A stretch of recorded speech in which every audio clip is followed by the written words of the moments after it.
Good morning, ladies and gentlemen. The panel will begin in a couple of minutes, so please begin moving to your seats so that we can start on time. Please take a moment to silence or turn off your electronic devices.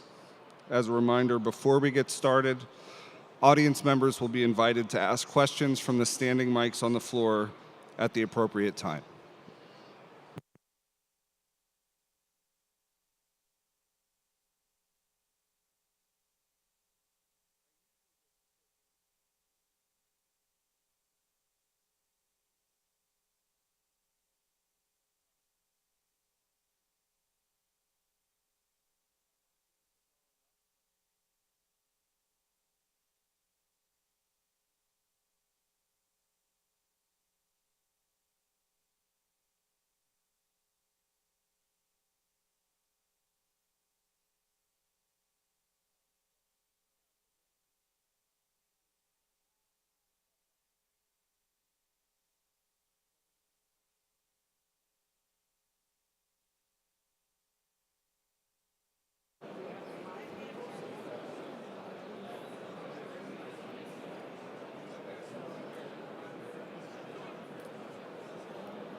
They will have.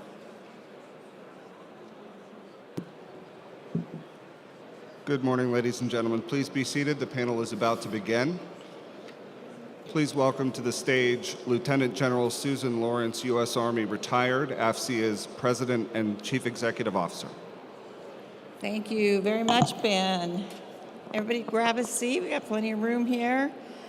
Welcome to our what we saved as our best and last panel for you this afternoon. So thank you for being here. I hope you've had an amazing week here at San Diego. We just did a count, and normally I talk about how many people we've registered at this event, which we exceeded 12,000. But the impressive number is we actually printed 10,400 badges. So 10,400 of your closest friends are here with you. So thank you so much to industry, to our partners here in San Diego, and all that have flown in for this event. So welcome to what is being done to strengthen and secure sea service capabilities that face the threat. It is my pleasure to introduce this morning's panel. Before we get started, I'd like to take a moment to thank McKinsey & Company and their sponsorship of the panel. They are represented this afternoon by Bob Sharp, Senior Advisor. Sir.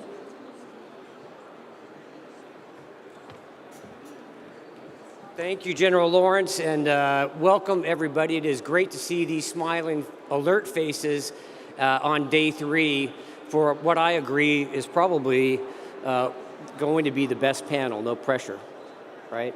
But I am retired Vice Admiral Bob Sharp. I'm here as a senior advisor with McKinsey & Company. You will see distributed around here a little bit about the company.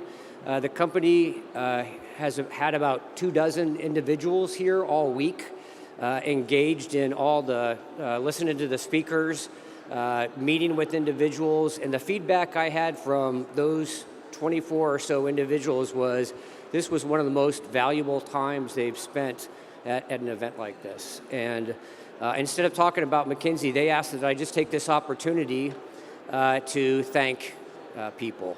So on behalf of McKinsey, we want to thank Naval Institute, AFCEA, for pulling this all together. We want to thank all the people like dressed in black with badges that are around here that are making things run so smoothly. Please take time to shake their hands for us, because they make it look easy. It's not. We want to thank all the seniors who have dedicated time and energy to come in here, either as speakers or panel members, to help us all understand what those challenges are. And if you're feeling left out, don't, because my last thanks is to everybody else, right? Everybody who has been here listening, learning, having important conversations. Conversations that need to not end here, but to continue, right? So that we can help them provide those capabilities that our warfighters need to get the job done. Capabilities that they've been talking about, such as long-range fires, non-traditional sea denial, counter C5ISR, terminal defense, contested logistics. Capabilities they need so that we can train, communicate, outthink our competitors in a very complex environment. Those of you who were able to listen to Vice Admiral Brad Cooper this morning should be pretty excited and a little frightened, right? Because we were talking about this. What he described is what we are facing, and just a fraction of what we're really facing when you look at the magnitude, the speed, the complexity of what we might be facing in the Western Pacific. So we thank you for not only what you're doing here, we thank you for what we collectively need to do in the future. And I will turn it back over to General Lawrence to introduce this illustrious panel members. Thank you.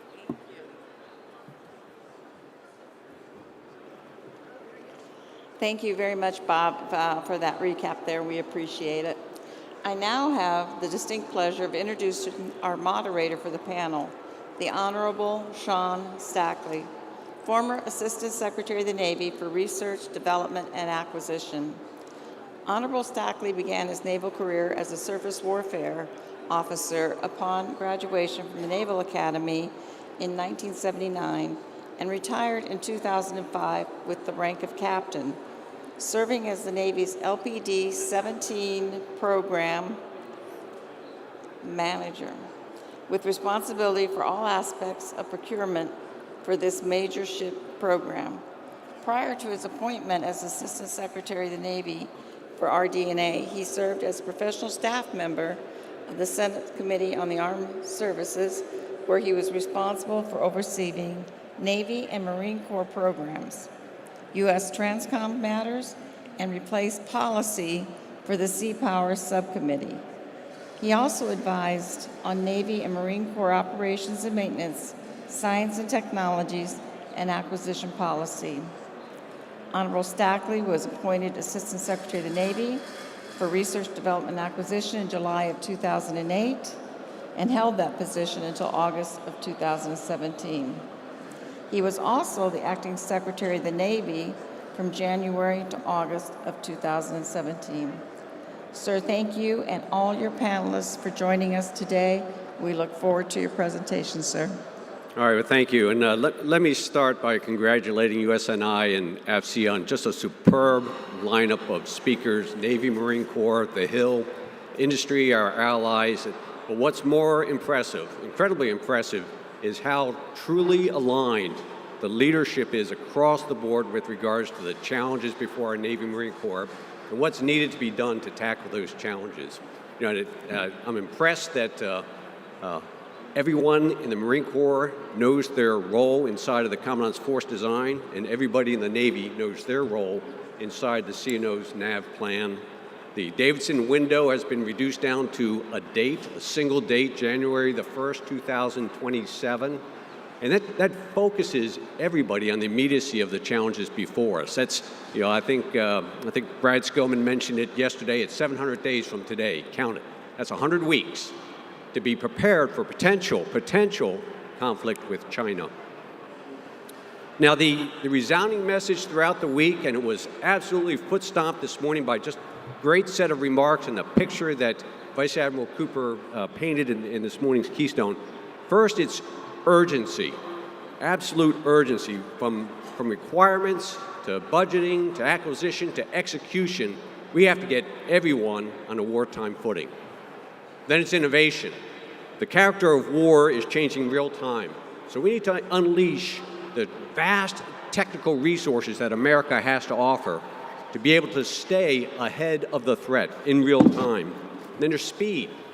Moore's Law is alive and well. So if it takes us 5 years to develop a system, 10 years to field it. The only thing we know for sure is it's obsolete long before it's fully operationally capable. We've got to figure out a way to pick up the speed and then scale from ships to aircraft to weapon systems.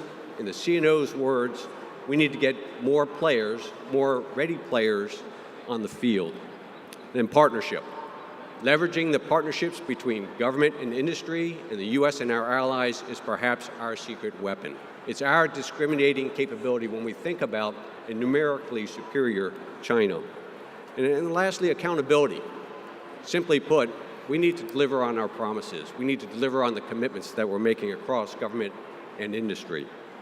Now, to help address those needs, I'm very pleased to be joined today by the commanders of the Navy and Marine Corps Systems Commands. Starting to my left here, Vice Admiral Carl Chevy, Mr. Steve, Admiral Chevy from Commander Naval Air Systems Command, Mr. Steve Baldwin, who's PEO Land Systems representing MarCorps Syscoms today, Rear Admiral Seiko Okano, the Commanding Officer of NAVWAR Syscom, and then at the far left here, Mr. Chris Miller, the Executive Director at the Naval Sea Systems Command.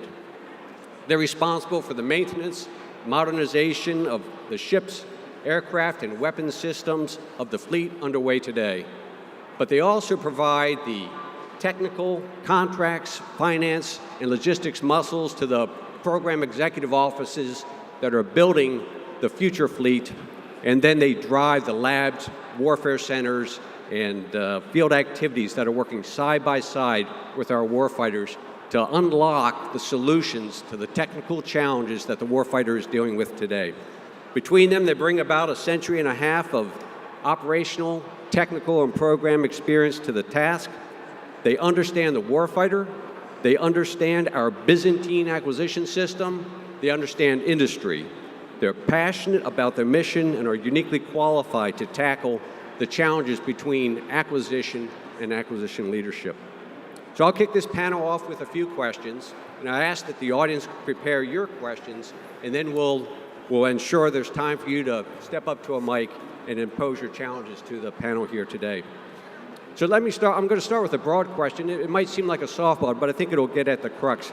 Each of these Syscom commanders sits atop a large organization with incredibly broad responsibility. So I'd like to ask you, going in turn here, to take a few minutes to outline what your challenges are, your top 3 to 4 challenges, and then given the critical need for urgency, innovation, and speed, describe how the systems commands are tackling these priorities on a wartime footing. Give crisp examples of how the Syscoms are changing the way you do business to deliver to the warfighter in a faster timeline. So Carl, let's start with you. Sir, thank you. Can you guys hear me? I have the good fortune of living in the Mattapanai Manor. It's a 300-year-old historic home in Patuxent River. It's beautiful. But it's an echo chamber, kind of like this audio. I mean, this forum is right here. So if you guys can't hear us, please kind of speak up. When Maggie calls me across the house, I have to ask her what room she's in and what floor she's on. So it's difficult for me to hear other people talking, even when Secretary Stackley was talking. So if you have questions or if I'm not clear, please chime in here. In 2017, I got a phone call from Secretary Stackley. Chebs, as a new flag officer, we have selected you to come out to be PEO C4I. You are the right person at the right time to go lead that organization. I was an aviator with absolutely zero domain expertise in what C4I did. I learned so much coming out here, and I value, and it's great to see so many teammates out here. And Seiko, you and your team out here at NAVWAR and PEO C4I doing a phenomenal job. And this is the domain we're going to fight in for the next fight. So it's critically important we continue to focus on this domain. I learned a lot coming out here. Zero domain expertise. How do I kind of move the organization forward from a C4I perspective? I've captured some of those lessons learned. If you look at what we do from NAVAIR and selecting our next PMs, I focus on 3 things, and this is in the precept. I focus on leadership. Can the person we're selecting going to lead this organization and drive this organization? Diversity of experience. Do we have folks with a breadth of experience from multiple different organizations to push this organization forward? and then acquisition experience. So we're an acquisition community, and my third priority is acquisition, leadership and diversity experience. The successes that we've had across NavAir, across availability, affordability, and we're getting after capability, safety, and training, have been driven by a couple things. We've had a demanding and unapologetic customer, the Air Boss. We've had a PMD, Principal Military Deputy for ASN RDA, that has been a key enabling arm so that I can go across lanes to drive the NavAir organization so we can achieve the outcomes across availability, affordability, capability, safety, and training. I'm going to stop right there. I look forward to your questions. Steve. Thank you. Everybody can hear me okay? Great. So I'm representing not only myself as a PEO, but also Brigadier General Campbell, who could not be here today, fairly new SysCom commander there.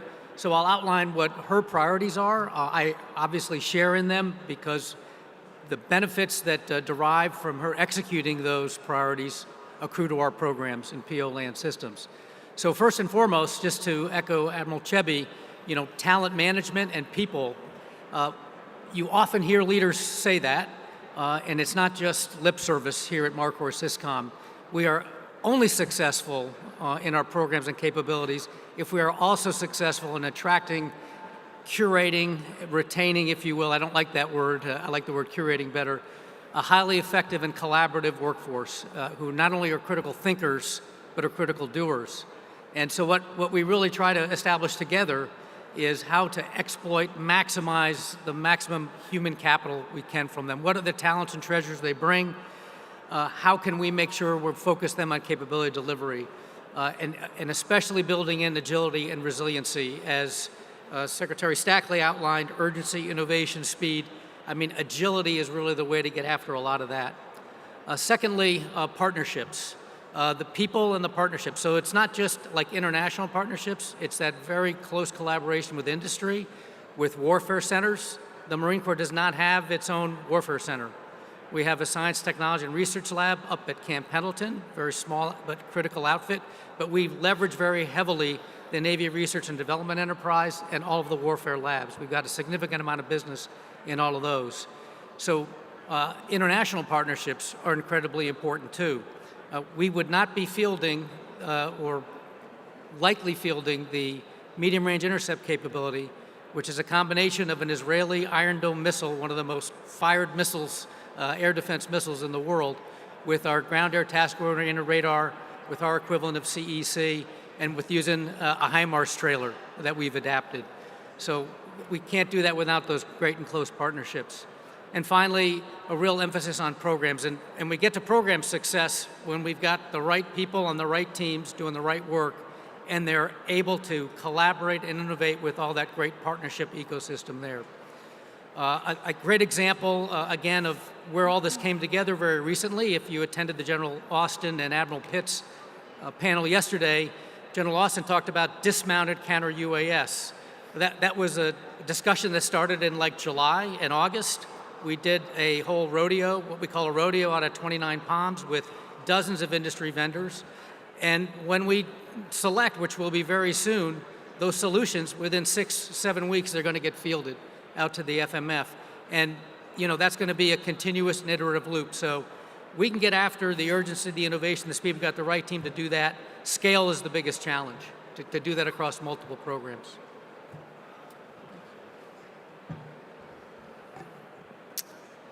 Thank you, sir, for the introduction. So I come from a fires background, combat systems, pretty much my entire life. I think I qualified at SPAWAR a while ago. So it's interesting that a fires person is in charge of IW, and I see my predecessor, Doug Small, in the room. He came from combat systems too. I think what you're seeing is, and Mr. Stackley kind of mentioned it in his opening, this kind of significant shift right now in how we fight, in just our approach to warfare. We're a lot more interconnected. We're a lot more integrated. And I think all of those domains that we traditionally operate in are blurring. Those lines are blurring. And you're finding this to be a lot more multi-domain, multi-spectral approach to warfare. At NavWar, we're kind of in the center of it because we have the privilege of delivering that kind of decisive information advantage to the leaders.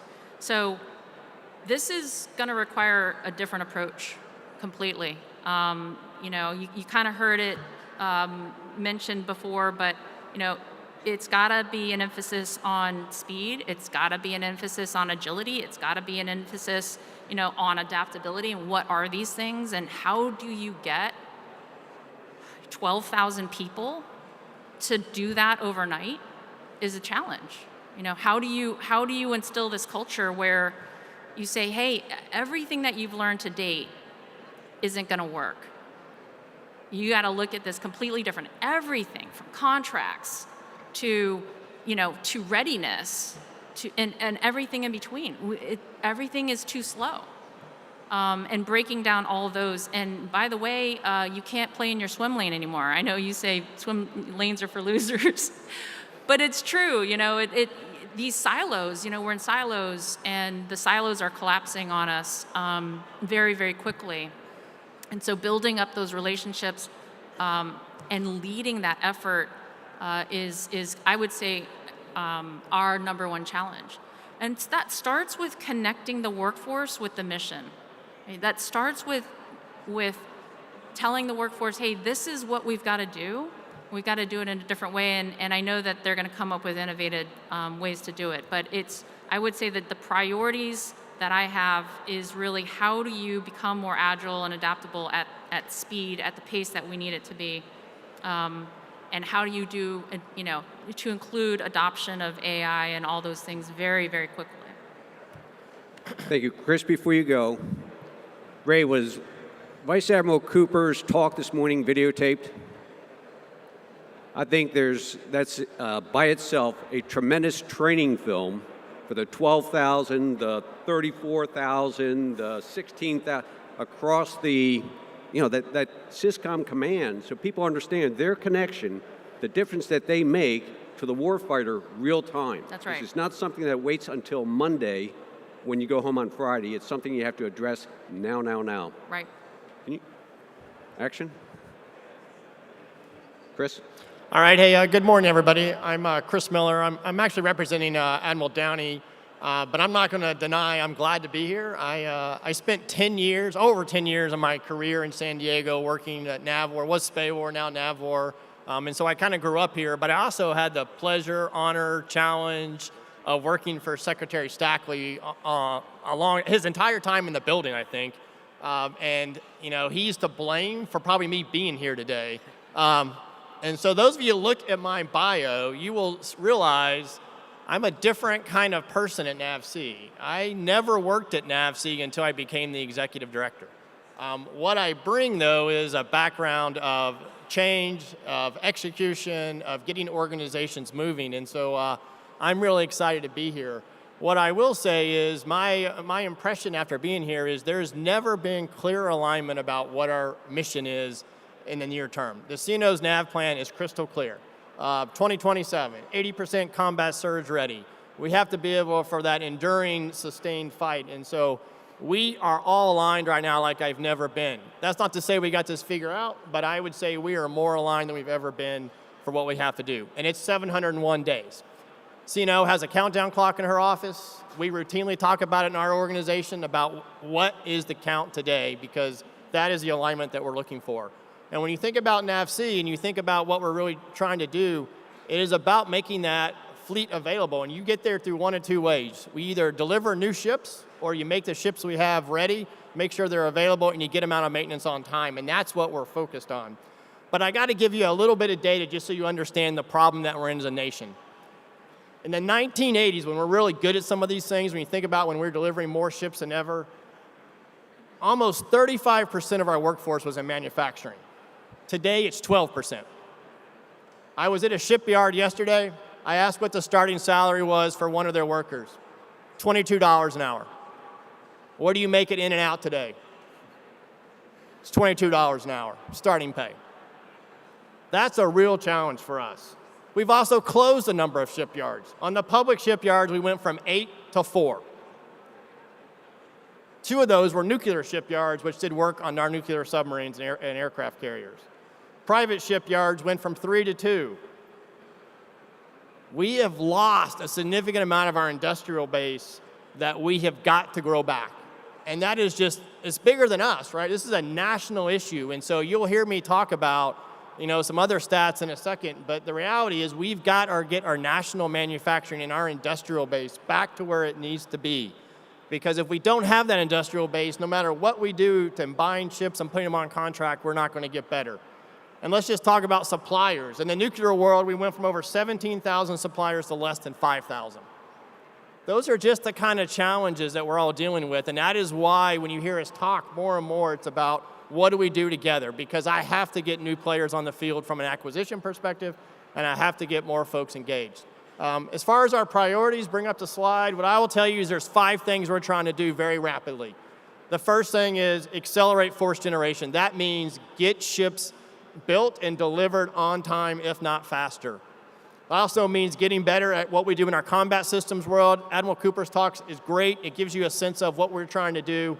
We are trying to go from taking months or years to fielding things to days. And there's some phenomenal work that's happened there. The second piece is about readiness generation. We've got to meet the CNO's intent of combat surge ready. That varies by different type of platform, but we are aggressively working and pulling all kinds of levers and applying GRGB principles and P2Ps to figure out how we move the needle in readiness. We see signs, and I'll get some of those in a second. The third piece is about data, and this is where I need help. NAVSEA generates a lot of data. Some of it's not good data, some of it's dirty data, but I have lots of data. We have got to get better about how do we mine that data, use that data to improve things as simple as sequencing of work in our public shipyards, or how to learn how to do contracts faster. Why we don't use a large language model right now to write contracts, I don't know. But there's opportunities in the data space for us to all get faster. And then a fourth piece is about our team, and I could spend a lot of time talking about this, but you already heard some of the stats. We've got to figure out how we keep that world-class team of engineers, program managers, contracts people, because the workload's increasing. And then the last piece is about the foundation. The only thing older than some of our aircraft carriers are our public dry docks. And so we have a program in SIOP that is getting after that recapitalization, that modernization. We have got to stay committed to that because the infrastructure has got to be ready to support the work, whether that's building ships, repairing ships, and making sure that our people can work in good environments and can stay productive. So what's the good news right now? The good news is in this last fiscal year, we actually delivered 12 ships on new construction, the most we've seen in a long time. And that's a great story, but it's not nearly enough, and we got to keep pushing on that. We completed 44 CNO availabilities last year, 65% on time of our CNO availabilities last year, which is up from 40% in 2023. Things are moving the right way. It's a ton of work, but we got to keep getting better at there.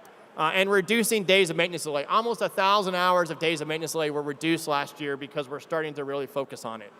Here's the other one I'll just kind of lay out there. Right now, we have 93 ships on contract, probably the highest it's ever been. An amazing job by lots of people from the Hill to OpNav to the acquisition community to get us 93 ships on contract. 56 of those are under construction right now. Think about what that backlog looks like at all of our yards. We have got to figure out how do we get after that backlog, accelerate what we're doing so we can start to deliver those ships. So what's my message to my workforce? The first thing is we have to question everything we do. I don't care how simple the process is or how the process is or where it came from. We have to have a questioning mindset and get after what we're doing. If Elon Musk were up here, he would say, stop doing stupid. We got to have the same mindset about what do we do to make sure we're actually focused on the most important things. The second thing is we have to start thinking, acting, and operating differently. That means we got to learn from parts of our organization that we probably weren't comfortable talking to. We got to work across organizations. We have to think about how do we employ technology. I love our RMCs and our shipyards, but it's like walking back in time sometimes. We've got tools and components there from World War II. Whereas if I were to go to a new manufacturing plant like Boeing or one of these other big companies, it would be like a world-class organization. We have to start thinking about how to apply technology in the additive manufacturing space, other kinds of advanced manufacturing, because that's what it's going to take to unleash the opportunity here. And finally, it is about our people. Shipbuilding is a people business, and we need help, right? I talked about the salary piece, but it's bigger than just salary. It's about health care. It's about making sure they have benefits, making sure that they have a good working environment. We can't solve that by ourselves. I need everybody helping us figure out how to rebuild that part of our economy. My final message to all of you is we're all in this together, right? There is no magical wall between us. I think Admiral Greenert once said, we're in a marriage with no hope of a divorce. So between all of us, we have to come together to figure out how to get us back where we need to be. It's not going to happen overnight. It's going to take dedication, and it's going to be hard, but hard is authorized. We need to figure out how to rally and come together to get that manufacturing part of our economy going and help our shipbuilding programs, as well as actually the rest of our organization, because I could also tell you what's happening in shipbuilding, it's happening in the weapons world, and it's happening in other parts of our defense industrial base, so we need help. My final thing for all of you is, I don't go anywhere without quoting Talladega Nights. Ricky Bobby says, if you're not first, you're last. We need to be first in this fight. We need to be first in this race, and we all need to come together and figure out how to help each other. So thank you all, and I look forward to the questions. You have got to love Chris's passion. He's the exact right guy at the right time for the job he's in. And I can assure you, he is looking forward to your questions. Now, Chris, you touched on the 80% surge-capable force. You touched on NAVC, 65% on-time, up to 65% on-time availabilities today. Where do you need to be to hit the 80% surge-capable benchmark? We need to be much higher, sir. I would give you one of the things we've been looking at is how can I learn from industry? And my best bench case, or my best case here is Carnival. Carnival's in the high 90s. They almost never meet one of their avails. And most of their avails are less than 30 days. And so we have got to get to that same place. 65% is not good enough. We need to be in the high 90s. We need to be much more predictable, but we also got to figure out how I can start to pull some of those avails left to make them shorter. But that's the kind of learning I'm after. If you have experiences, you have ideas, you have thoughts, come see us. Because we don't have it all figured out, but I know some of you have some great ideas. Okay, so that's the ship side. Carl, maybe you can give us an update on the aviation side in terms of readiness and hitting the CNO's goal by January 27. First, it's great to be the NAV Air Commander, not the NAVC Commander. They got a lot of challenges. But what Chris just finished up with is a key aspect. Our readiness levels across naval aviation have never been higher in the history of naval aviation. We're at 90% of our target. But if I wind the clock back 5 or 6 years, we had very poor readiness.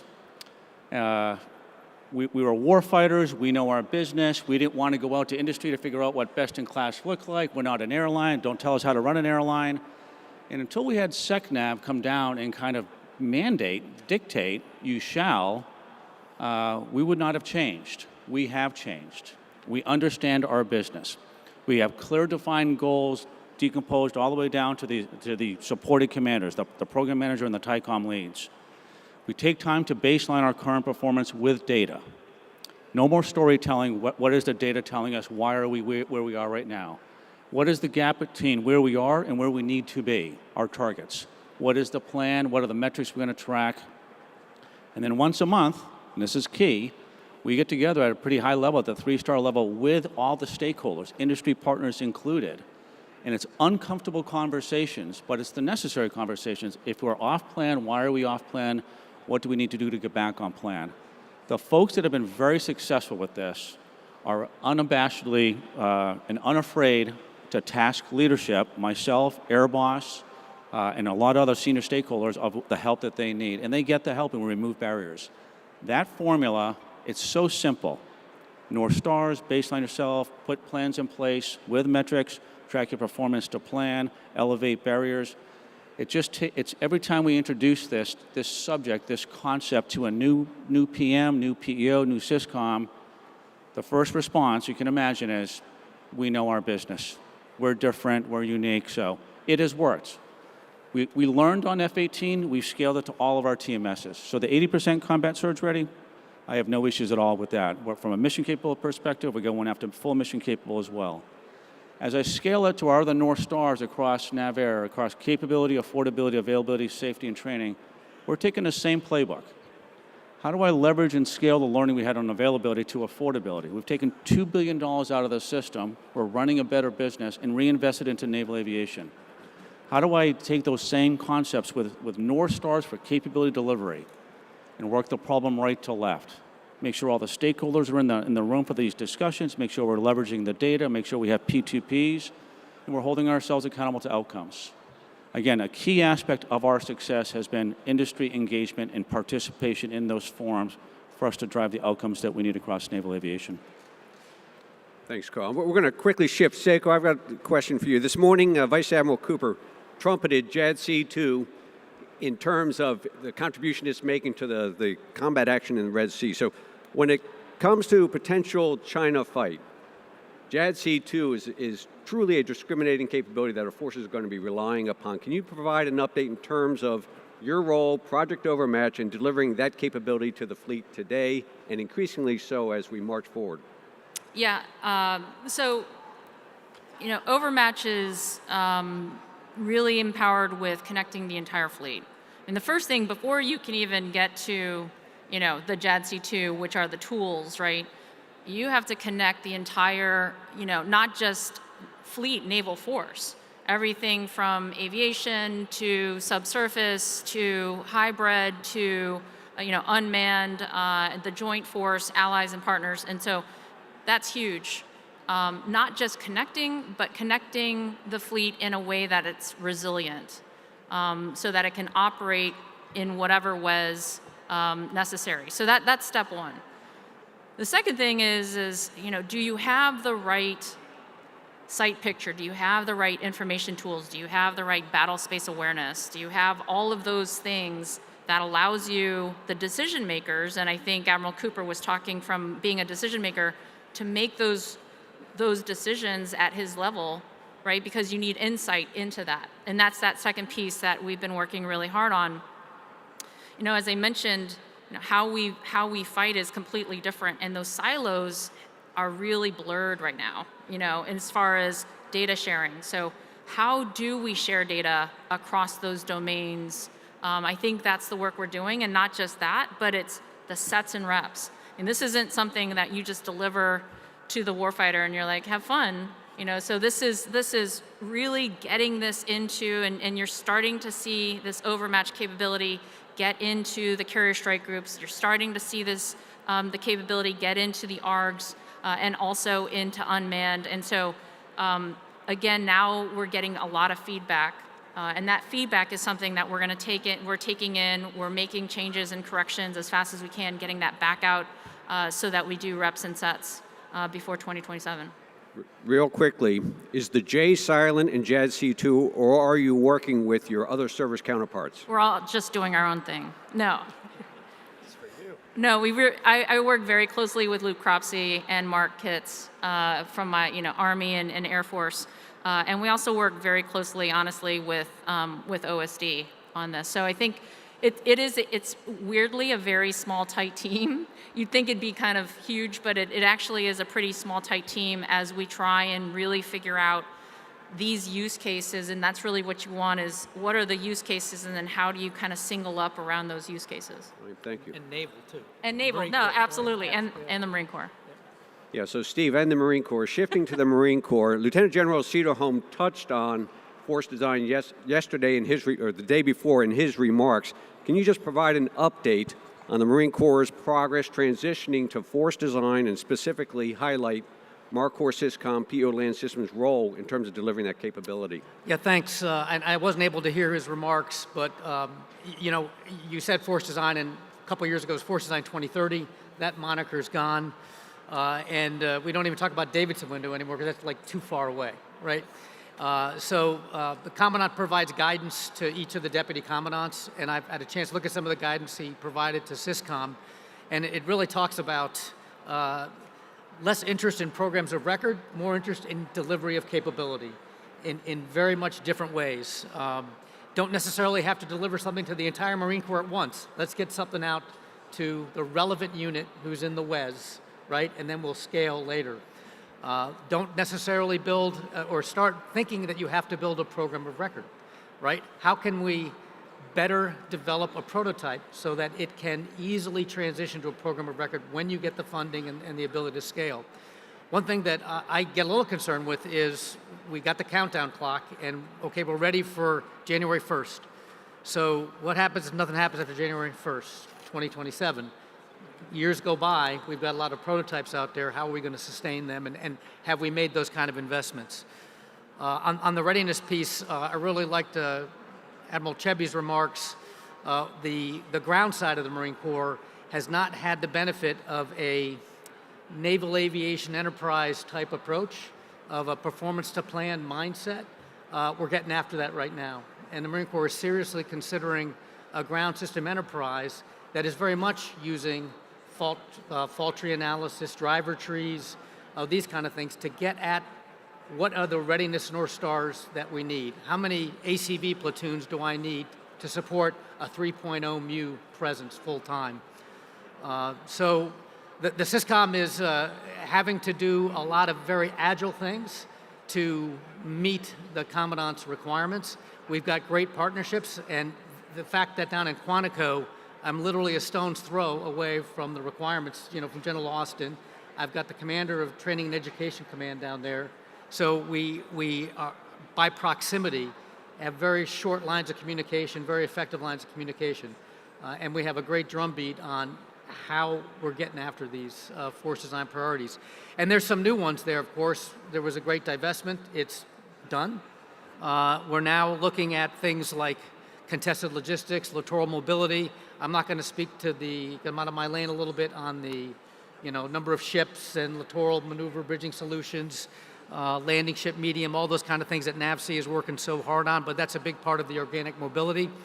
But also things like long-range fires with Nemesis, which we've just fielded a platoon of Nemesis-capable units this year. Again, great speed. So we're getting into spaces the Marine Corps hasn't been in years, and we've got to make sure we not only deliver to the fleet a capability, but that we deliver to the fight. Two different things. It's not just a handoff here, it's now this continuous feedback loop. So that's how we're kind of getting after the force design efforts. Well said. Now, you said it was a little bit out of your lane to talk about ships. You'll be the first Marine that thought it was out of his lane to talk about numbers of ships. I hope I don't hear about that later. It is 31 ships, 31 amphibs, That 10 hasn't big decks changed in and my LPGs. lifetime. So, yep. So each of you have described your challenges, what you're working on, and as Chris said earlier, you don't go it alone. The government doesn't manufacture ships, aircraft, landing vehicles. It doesn't create large language models. We rely on a highly skilled defense industry, traditional and increasingly non-traditional, to produce, maintain, and modernize our platforms and weapon systems. So take a moment, please, and just talk about the trends that you're seeing in industry today in terms of innovation, capability, capacity, and how are the SysComs providing lead turn for industry to ensure that they're working on the things that are important to you, that are important to the warfighter, and that everybody's in lockstep in terms of the speed of developing and delivering that capability. Carl, let's start with you. You said in the green room that we could answer any question we wanted, so I'll kind of answer your question. And many of you have heard this, firsthand from me. My fear is as industry comes with new solution sets, new way of looking at the problem, the NAVAIR organization will not be set up for success. I'll give you an example. We're moving forward with a new platform called the EC-130, the replacement to the E-6. It just went on contract with Northrop Grumman. I am calling together a meeting with the PEO, the PMA, Northrop Grumman, my chief engineer, my chief tester, my chief readiness officer, to make sure we leverage the best practices that industry can bring forward and not artificially hinder or handcuff industry from doing what they have learned through other programs here. That is a challenge that we face. You know, the team does great work each and every single day. They know how to do something. To teach the organization how to do something differently, that is a challenge for us. So to industry, and you all have done this, when you come in and talk to me, at the end of those conversations, there's usually 3 questions asked. What are my opportunities? What are my blind spots? And what would you do if you were me? We need your ideas coming at us. A lot of you engage with me, whether it's at these forums or in my office. Please continue to bring the ideas, and then bring us the barriers that you see from your perspective for us to develop, integrate, test, and field the next generation of capability. I heard open door. Open door. Steve? Yeah, thanks very much.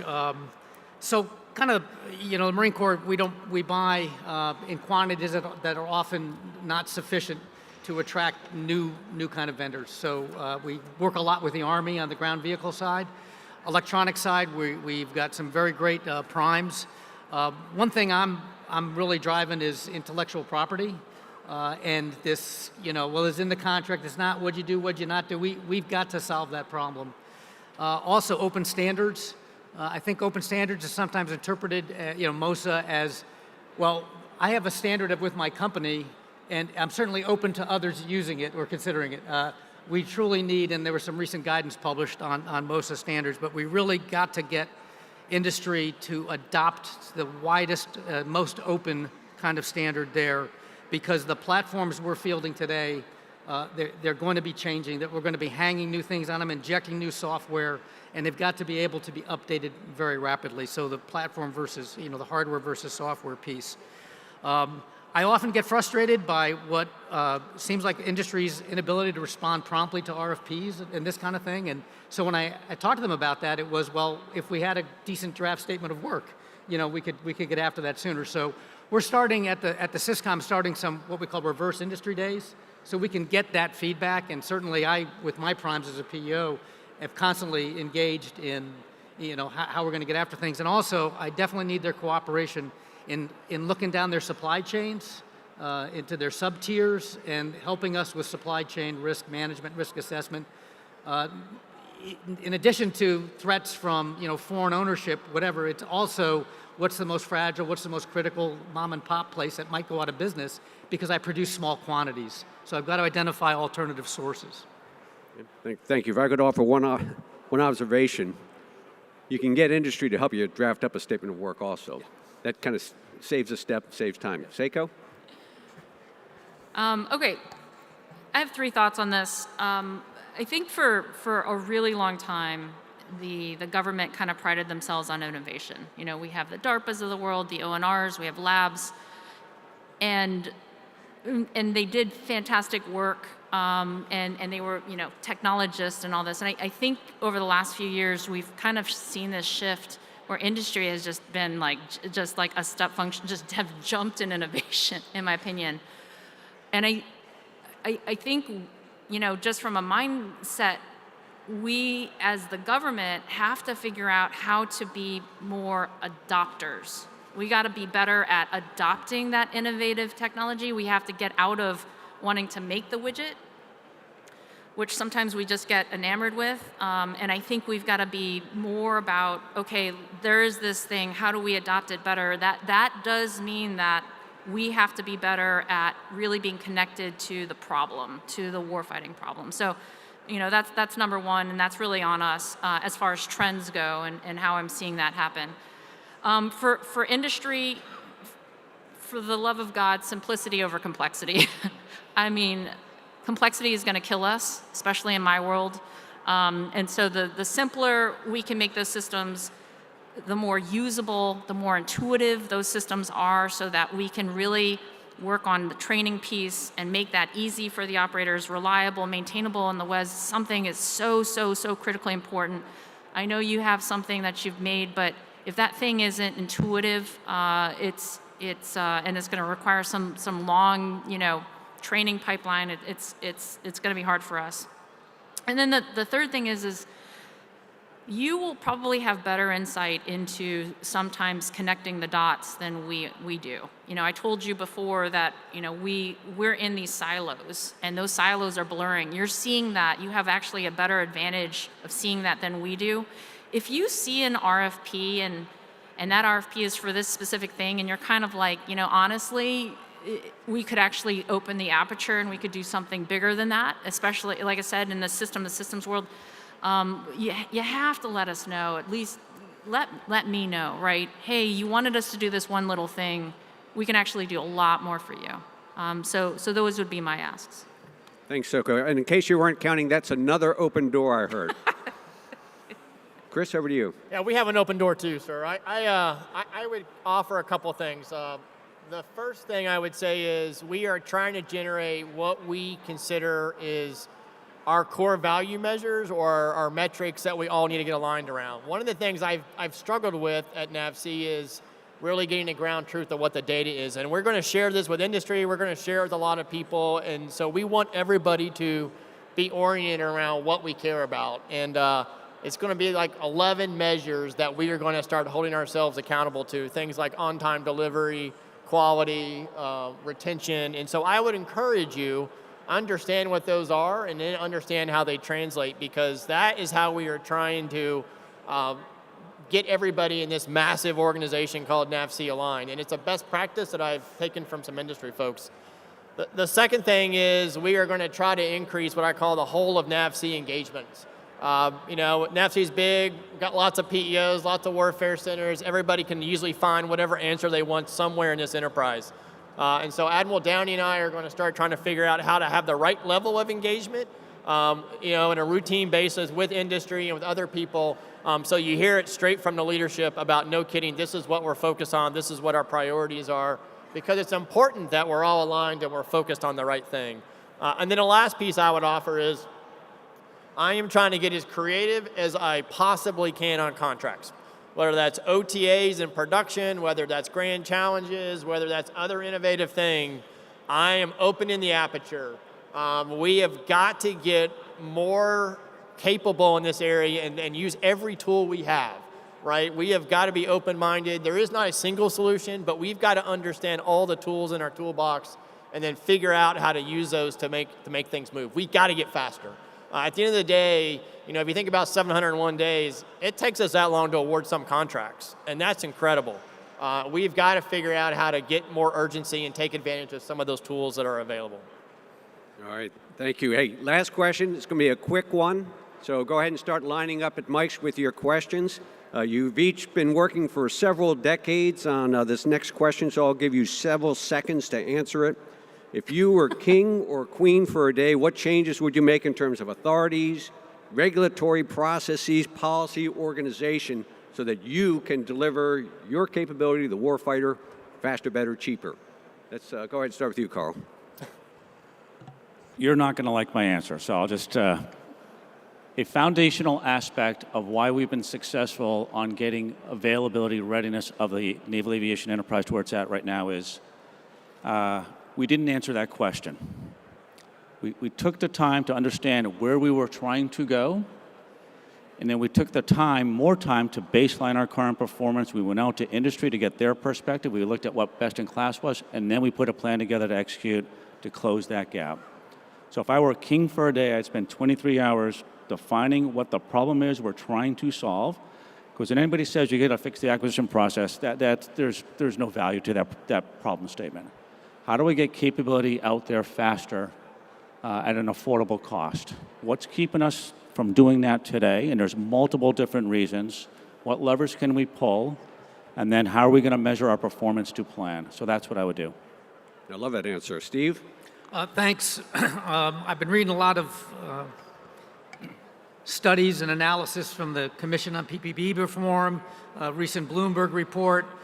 I've read Atlantic Council report, all talked about expanding the role of the PEO. And as a PEO, what brought that to my mind was, we need a Rickover, we need a Wayne Myers. I mean, maybe that's one way, if you could be king for a day, to see if that model would again work, because it certainly proved very successful in the past and delivered capability at breakneck speed. that has paid huge dividends. So that's kind of big picture. Short picture, I think sustained, adequate, predictable funding would be like a treasure to have. So, two things. Seiko. Get rid of CRs, number one. I think, to Steve's point, adjusting the PPP process where you can actually have in-year execution dollars to do rapid innovation. For the love of God, just the 2 years that it takes to palm something is not helpful. Certainly, I think you've got creative program managers, but we have got to get after that from a system perspective. And I would also say take a look at how we're incentivizing program managers. Are we incentivizing program managers to do what we've asked them to do? So if there are programs that they well know are just not useful anymore, that capability is out of date, but they're still funding it, and we still have massive maintenance communities that are using this, let's incentivize them to divest in those capabilities, and then they get to keep the money. They get to keep the money and reinvest it in something, something relevant. So I think we do need to relook at how we're incentivizing our talent to make sure that we're actually rowing in the same direction. All right, thanks. Chris. Hey, I'll take it a different way. I would say if I were king for the day, I would want to try to figure out how to help you industrial base. How do I make it better for you to invest your capital in your facilities? How do I get you to spend more money on R&D? What can I do to help you with your workforce? Right? There's some authorities in those areas that I think we could mutually agree on and could go help you get better at your end of the equation. Yeah, you heard a lot of other stuff about, if our king for that want to change inside of the government. But I think my thing right now is I got to figure out how to help industry. And I haven't been asking, and I'm looking for ideas because I think there are things that are holding you back. Because I want to get back to the day where our shipyards are actually doing commercial work and government work. I want to start figuring out why we can't, get more investment on the industry side to help us solve some of our problems. Excellent. All great answers. Read Freedom's Forge. We're going to go ahead and turn it over to the audience. Let's start on the right-hand side, gentlemen. Kai Alberg, U.S. Naval Institute. We've seen amazing advances in networking and communications in recent years. But thinking about adaptability and survivability, we have to think what happens when China takes out critical satellites with kinetic means or EMPs, and what happens when our communications and networking is disrupted with cyber attacks or just good old-fashioned jamming. Be interested in the panel's views on where we are in preparing and training for such a scenario, and what additional capabilities you would like to see by 2027 to successfully fight in such an environment. Seiko, why don't you jump on that Yeah, one? that's all you, Seiko. I mean, I think advances in Starlink have been fantastic. P-LEO and those sorts of capabilities. Kuiper's coming next with from Amazon. I mean, there's a whole bunch of capabilities that you're talking tens of thousands of satellites up there, right? And so that resilience is kind of inherent in that. So I think you're seeing kind of the commercial industry moving at light speed in this area, and then we are just taking advantage of that really fast, and I think that provides the resilience that we're looking for. Yeah, and I'll just add from the Marine Corps perspective, spending a lot of time in the WES, if you will, as a stand-in force, as a joint enabler. We are experiencing and practicing and exercising a lot in what we call DDIL environments, and actually the amount of commercial technology that is almost on a 6-month basis becoming available, we have to keep pace with that, but we're finding a lot of opportunities there to be able to maintain command and control despite the MCON or despite the EW profiles of our adversary. To this side. Hi, everyone. Thank you for your time. Appreciate your awareness of what the problems are in this whole process of getting after rapid innovations through the acquisition process. I'm Ed Leopold from Persistent Systems. So to answer that gentleman's question and to augment Admiral Okano's answer, so mobile ad hoc networking is what will supplant or augment like depletion of satellites in DDIL environments. And so we're working to help and support all the exercises around the world, Valiant, Shield, Silent Swarm, Baltops, RepMIS, etc. What I want to know from the panel, from everyone on the panel, is how are you going to aggregate the data and the results from these exercises to actually move forward rapidly and smartly through acquisition? Me? Look, I think you're finding that we're behind on that, right? You know, this is something where we need to improve that learning. And what we're finding is we're learning in an area, whether we're learning in that complete, you know, in that exercise, but we're not necessarily as an enterprise learning from those lessons. And so I think you raise a good point of, you know, how are we going to get better aggregating that data, really learning from that, and then sharing it across the board, you know, to folks so that we just kind of, you know, all level up. We got to work on that. Well, let me ask, and you jump on this too. Every one of you hit on data, criticality of data. You're dealing with masses of data. We haven't talked AI yet. How are you exploring the opportunity that AI brings to your tool set in terms of being able to manage the masses of data that you have to push through your systems? I'm going to once again not answer your question, but answer a different question if I could. I'll get to your question. I think if you watched Admiral Cooper this morning, I did not get to see it. But what I've had over the last couple of years here, especially as we've been in the Red Sea in a weapons engagement zone with the carrier strike groups, we've had direct communications with the fleet commanders. And the data we're receiving back from those air wings on current operations, and then the closed loop system that we've implemented so we can understand what they're seeing and quickly get them back answers to their questions or improved capability has been foundational to our success. It was ad hoc at first. I think we're formalizing it now, and I think it's a tremendous way for us to leverage. You talked about data from all these exercises. The best exercise we have right now is what's going on in the Red Sea. How do we leverage that data and get it right back into our programs of record quickly and get the capability back out there? And we're doing that today. So I think there's more opportunities there, but I think we're on a good path. From an AI perspective, my 17-year-old daughter introduced me to ChatGPT a couple weeks ago. I'll answer it the same way I answered the earlier question. There's new technology coming down, and we have a lot of folks who have thought about the problem in one way for a long time. Help us think about the problem in a different way. We're using AI today in our modeling and sim environments. In the joint simulation environment where we have, F-35s, F-22s, F-18s, and the high-end fight fully informed, but AI-generated red air to give them a dynamic environment which they have never, ever seen before. And I think that's one of probably 1,000 different applications of AI. I'll hand it over to Seiko or to Steve.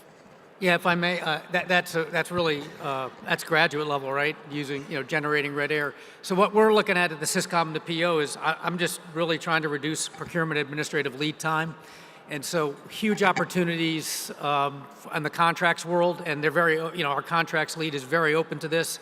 There's tools out there already, so we're making very aggressive use of that, just to reduce the time it takes to either issue an RFP or to evaluate a source is sought, this kind of thing. I mean, from really weeks to minutes in terms of getting an initial assessment of what all the feedback is and where we can go from there. Also using it in terms of our tailored acquisition documentation. So it used to be, hey, let's write an acquisition strategy. A couple weeks go by, where's the strategy? Well, 90% of it's templated, right? And so those just system descriptions, what's all the boilerplate from various documents.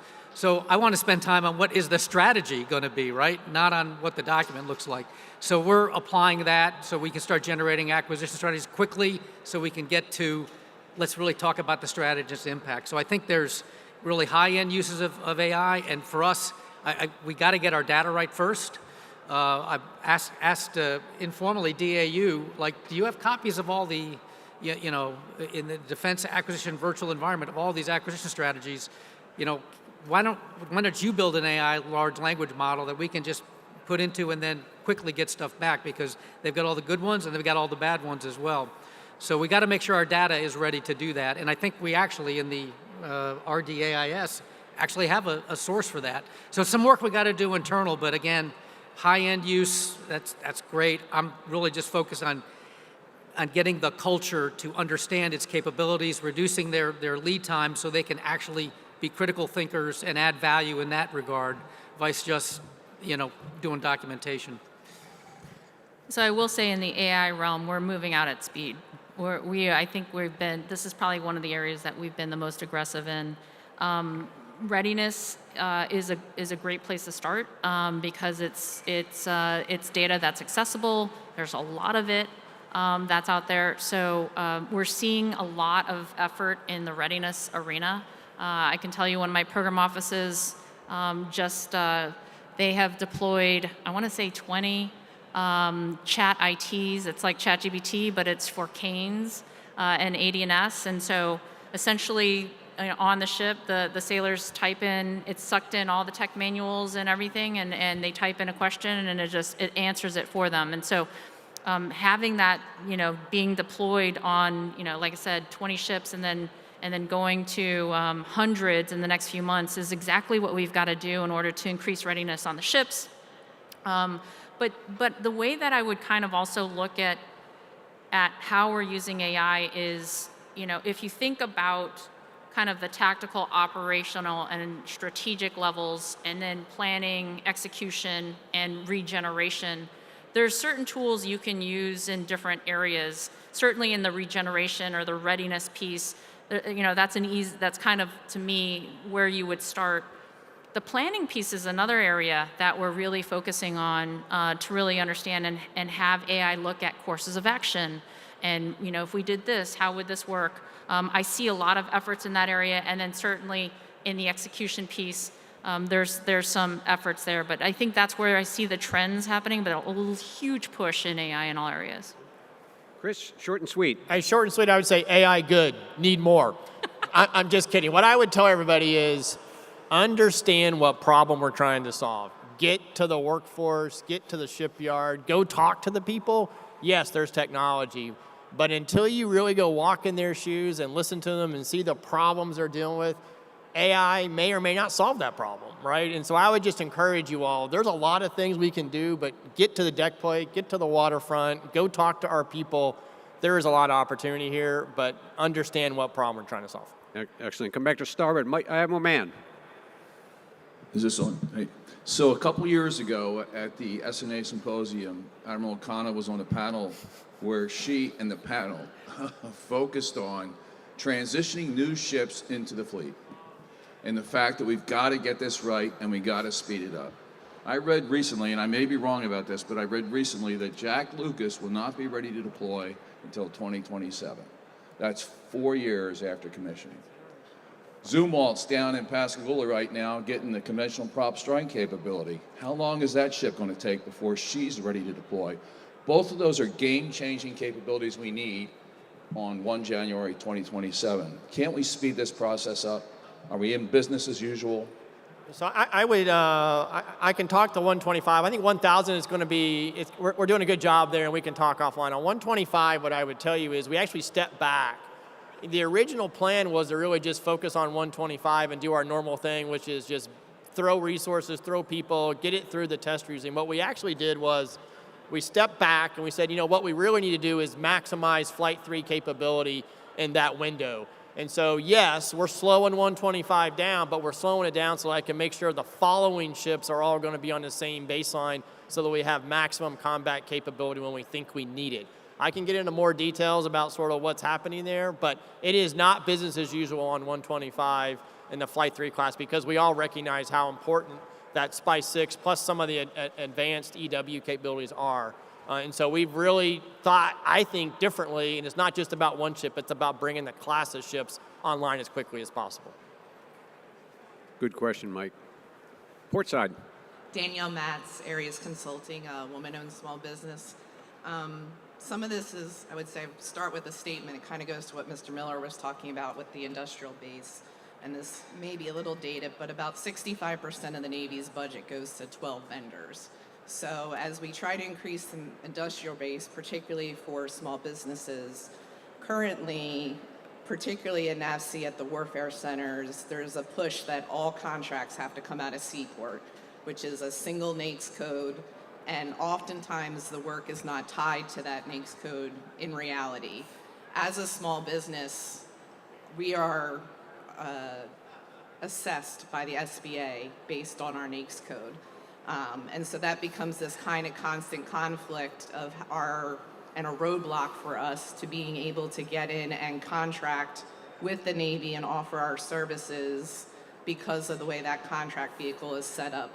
So my question would be, how do you foresee opening that aperture? I know there's some moves to doing like OTAs and things like that, but that just becomes another hurdle of paperwork as a small business that you're trying to get through to even see what the work is to get to that work. So that would be my question. Chris, I think she was staring right at you. Yes, sir. I guess let's talk. I mean, one of the things I think my job is to remove barriers. And if there are barriers in things like Seaport that you think are limiting your potential or not value added, I'm the tool. And so I've already done this a few times with some of our industry partners since I've been at NAVSEA to get everybody in a room and let's talk through it. You're right. There is not a single thing here, but I want to learn more. I want to understand because I'm just trying to be a learning organization, right? Just trying to get a little better every day. And if we're missing something and there's something we should change, I'm all in. Carl, anything to add? No, I think you got between Chris and you got John Pope right here and you got Tom Radowski, the three executive directors from the big Syscoms. They're leading what's going on with small business. So I think those are perfect points of contact to go reach out to. Mo, you have the floor. Okay. To Mr. Miller, you want to get from 65% to 80%. What's your target date? And how are you going to hold your folks and industry accountable for meeting those dates? I mean, industry responds to penalties and they know how to get to dates. But if you don't hold people accountable, you can say we want to and we got great aspirational goals. But unless you put a stake in the ground and say, we will, and these are the penalties, if we don't, you don't get there. Do you have a target date for getting there? Yes. Let me just back up a second. So I was in a shipyard yesterday, and they were going over their portfolio, and they told me every one of their ships was on time. So I go walk on the waterfront, I start talking to the project soup, and I started asking the same question. And I said, well, how can you be on time after all the issues you just explained to me? Oh, we keep rebaselining. So I'm like, well, who sets on time? He's like, I don't know, we just follow the contract. And so these are the kind of things I'm trying to get at. On time is set by our customer. In my world, right now, that's largely what we set in our initial contract award for on our ship repair side. So I'm trying to get everybody to at least understand what do I mean by being on time. It's incredible to me that we have this kind of like talking past one another that we got to get after. Now, here's the challenge with what you're going after. We always have a number of avails any given time underway. I am just every year trying to move that needle up. So we can walk through what that looks like, but it goes by avail by avail by avail that we are. Now, the other part of your thing, Christina Koval's here somewhere. She's actually the contracting officer for me in this area. Yes, we are going to start incentivizing on-time completion and schedules. Because to your point, I have to change the incentive structure to align with what we're getting after. But I will also be the first to tell you, government's part of this problem, right? And I know you're going to bring up new work or growth work or something like that, and I understand we are part of that problem, and that's what we are also talking about is how do I get better? Because that's why Carnival's good, right? Carnival doesn't change the work package. They know exactly what they're going to get done. They'll push things to another window, and so we have to get better on the government side, but absolutely, we got to get better about how we incentivize the structure to make sure everybody has the same sight picture. And yes, Carnival is having a major issue with their availability, and they brought in a former 3-star submariner, Billy Burke, But we and met turned with, it around. 78 Naval Academy grad, just saying. All right, I think we've exhausted the audience questions, and it's time for a wrap-up. I'm going to ask just a quick wrap-up question. What keeps you awake at night? Or maybe you want to answer what lets you sleep well at night. Carl, let's start with you. I'm, I don't know, 150 or so days before I transition out of my job and go on to my next adventure here. Extremely proud of the accomplishments the entire NAE and NAVAIR team have had over the last couple of years here.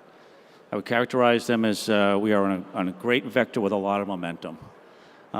We have the next generation leaders that are coming in behind us, and I think they'll continue that, the progress we've made. I know the CNO and the VCNO will mandate that.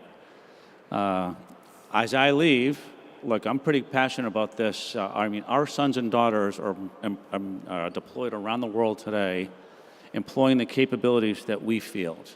It is our commitment, it is our collective commitment, government and industry, to make sure that they have the capability they need to execute their mission successfully and return home safely. So our opportunity, what lets me sleep at night, I think we have a good team on the field driving towards outcomes. Please do not lose momentum. Yeah, I'd like to quote General Mattis and say, I keep people up at night. They're worried about what I'm going to do. I'm not worried about what they're going to do. But truly, I sleep very well at night, and it's because we have such a fantastic team at the SysCom and within the PEO. I often have to tell folks, like, no, you do have a work-life balance. Please, not 24/7. So they're so dedicated to the mission. They're always getting after feedback from the fleet. I just always want to also understand what are the risks we're taking by going real fast, and make sure that I don't have wholesale obsolescence, on January 2nd, 2027 or whatever, when we've just fielded everything and not always considered our MLPF. So that would be the one thing that before my head hits the pillow, I said, have we got the training right? Have I got at least a logistics sustainment train set up? And how am I going to refresh it? When I'm threat informed, how am I going to get it updated quickly? So when the Marine or the sailor, pushes the button, the missile leaves the rail or the round leaves the barrel. Well said. Seiko. Timeline. I think timeline keeps me up at night. In how fast this is coming. But I will say that we have the best talent in the world. I saw Kevin White in the audience. I don't know if he's still in the audience. Oh, hey, Kevin. This is the talent we're talking about. I mean, Kevin White on Abe Lincoln basically, figured out how to increase the quality of life of all the sailors, all 5,000 sailors on his ship within months. And it's just the talent like that the innovation that is what I know gives me confidence that we're gonna crush it. Bring it home, Chris. What keeps me up at night, and I've actually had a bunch of people ask me this lately, thing one right now that keeps me up at night is our wartime readiness. We think about where we are today, but think about it when it really gets into conflict about what it's done to our industrial base. Red Sea is a great opportunity. We are learning a lot, but it's stressing the system.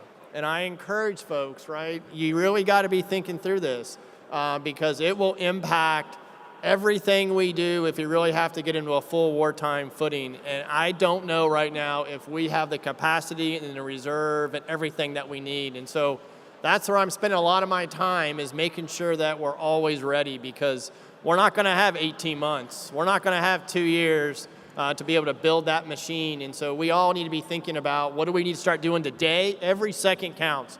What do we need to start doing today to make sure that we're ready? But like you heard, what inspires me, what motivates me is just the amazing people that work at NAVSEA. Whether it's a engineer at a warfare center or one of our contracting officers, they're committed, they're passionate, they figure stuff out. And so I think that is truly the game changer for us, is our people and our ability to solve problems. But we all just got to be honest with ourselves about how ready are we and what do we need to do to be able to go fight and win. All right, thank you. A round of applause for our panelists here.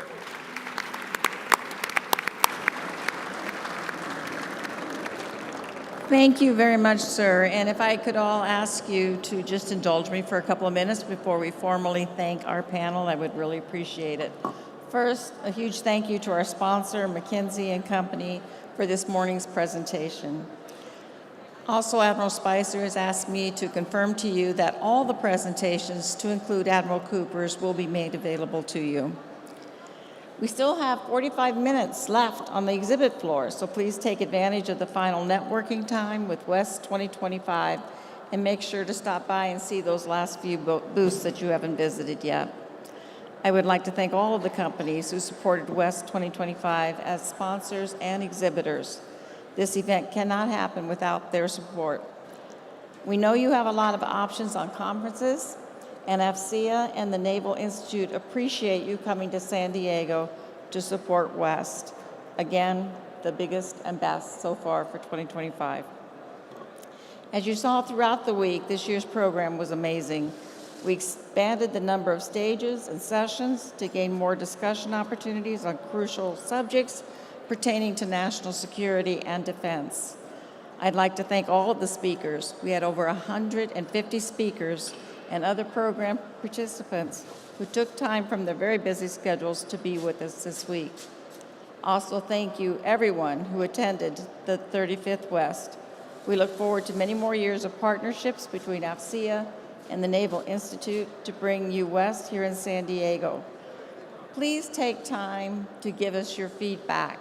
Hopefully this year you saw a lot of the input you gave us last year so that we can continue to make this your best conference as we go forward.